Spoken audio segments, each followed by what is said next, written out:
So the next things I want to add is something to represent the actual time of the depletion. All right?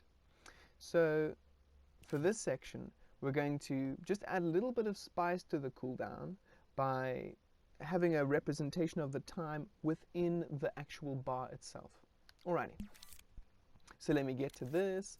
I'm going to go to, not a timer, but we're going to go to movers and outputs, and we're going to select a number displayer. Alrighty. So now the number displayer, if we open this chap as well, let's just have this guy open as well. We can drag it so that it's here, a little bit smaller. Alrighty. So it's a little bit funky, a little bit hard to see. And we're going to have it representing a number to 1 decimal place. 1 decimal place is nice because otherwise it'll be on 0, but it'll be like 0.9, 0.8, 0.7, but you won't be able to see that. So whoever's looking at the countdown is just going to see the number 0 and be like, why isn't my ability ready yet? In that exact voice, of course. Alright, so next you're going to make this invisible, which is the background of it. Then you're going to go to border and make add that border invisible and the shadow invisible as well. And then you can funk around with the font, whichever suits you best. I quite like this font for numbers. It's quite cool. That's like the 3rd one, I think. So yeah, and this is going to be also based on the current time. So there you are. So let's give this a try. Let's see what's happening here. So now we got it here, and boom. You see, we got that time going. Boom. We got the time counting down, and now it's ready. Okay, friends. So now the next thing we're going to do is add in the ready button, because we need to know that we're ready, do we not? So here we go. Let's crack on. Movers and outputs. Let's go to a text displayer, nice little text displayer.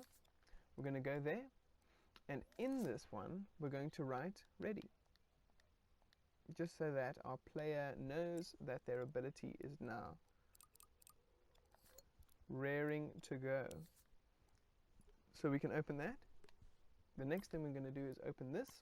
Just press X, in other words. We're going to go here, make it a little bit smaller, so it's ready. Oh, whoops, moving the wrong one. And you want to undo that if you move that by mistake. We're going to go here, and that's cool. Then in this one, we're going to make the text box disappear. We're going to make the border disappear. And finally, we're going to make the shadow disappear. Alrighty. But, of course, the ability isn't going to always be ready. At some points, it's going to be ready, and at some points, it's going to be only showing that it's recharging, right? So let's see that it's in line. That's good enough. All right, so now we're going to add a switch. And the switch is going to show us, the switch is going to show us that this is either on or off. So this is a very useful tool, and if you don't know how to use it, it's just literally a case of putting it on and off. You can use these very effectively with keyframes, which is exactly what we're going to do right now. So I'm going to put down this keyframe. And this keyframe is going to say that when this AND gate has been triggered, then it is going to turn this off. So we're not going to see that it's ready anymore, which makes sense, don't you think? Alrighty. Next thing we're going to do is, well, when this is ready, we don't want the time to be displayed because it's just going to be showing 0. We only want this to display when, well, you know, there's a countdown actually happening. So when the counter is full, in other words, when the sort of ability has been triggered, then we're going to go from counter full and use that to power the number displayer. So the number displayer now is only going to work when a countdown is actually, when the ability has been used and there's a countdown actually counting down.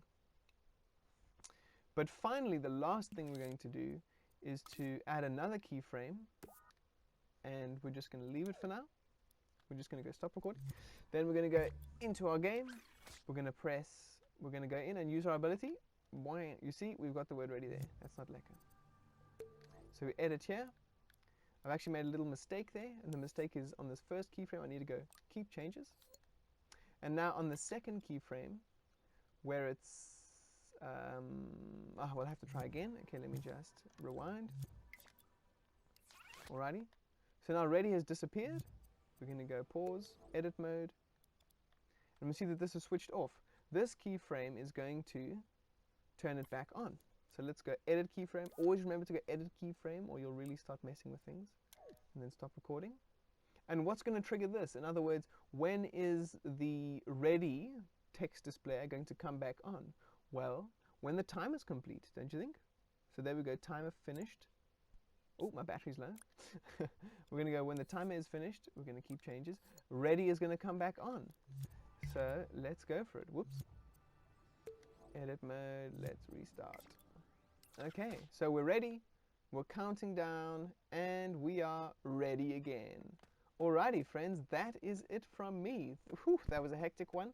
Thanks for sticking around. I hope that was useful to you.